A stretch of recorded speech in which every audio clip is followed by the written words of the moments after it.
চাটখিল বেশ কিছু দেশবরেণ্য খ্যাতনামা ব্যক্তিত্বের জন্মস্থান। এখানে জন্মগ্রহণ করেন জাতীয় অধ্যাপক ও শিক্ষাবিদ কবির চৌধুরী এবং তার অনুজ বিশিষ্ট শিক্ষাবিদ, ভাষাবিজ্ঞানী ও বুদ্ধিজীবী মুনির চৌধুরীর পৈতৃক নিবাস চাটখিলি। তাছাড়া জাতীয় সংসদের বাংলাদেশের ঐতিহাসিক প্রথম নারী স্পিকার শিরিন শারমিন চৌধুরীর পৈতৃক নিবাস এই চাটখিলে। অতীতে এ থানা অঞ্চলটিতে প্রায়শই আত্মহত্যার মতো ঘৃণ্য অপরাধের ঘটনা পরিলক্ষিত হতো। তবে বর্তমানে থানা পুলিশের নানামুখী কর্মকাণ্ডে এ ধরনের অপরাধ অনেকাংশেই কমিয়ে আনা সম্ভব হচ্ছে। আত্মহত্যা সম্পূর্ণরূপে নির্মূল করার লক্ষ্যে থানা পুলিশের বিভিন্ন সচেতনতামূলক কর্মকাণ্ড ও সভা সমাবেশ চলমান রয়েছে।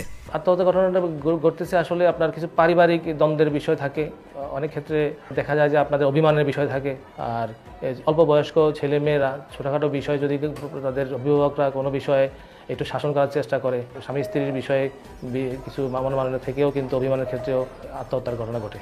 আমরা চেষ্টা করি যে কয়েকটা আত্মহত্যা ঘটনা ঘটার সঙ্গে সঙ্গেই বিষয়টাকে আমরা ইনভেস্টিগেটিভ পয়েন্ট অফ ভিউ থেকে বিষয়টা দেখি আসলে। এবং পাশাপাশি বিভিন্ন রাষ্ট্রীয় প্রোগ্রাম যেগুলো হয়, নারী দিবস বলেন বা অন্যান্য দিবস উপলক্ষে বা শিশু দিবস বা যেই প্রোগ্রামগুলোতে হয়, আমরা চেষ্টা করি স্কুল কলেজ এবং বিভিন্ন স্বেচ্ছাসেবী সংগঠনের মাধ্যমে পারস্পরিক মতবিনিময়ের মাধ্যমে অ্যাওয়ারনেস ডেভেলপ করা। থানাবাসীদের যে কোনো আইনি প্রয়োজনে তাৎক্ষণিক নিশ্চিতে নিরলসভাবে কাজ করে যাচ্ছে চাটখিল থানা পুলিশ।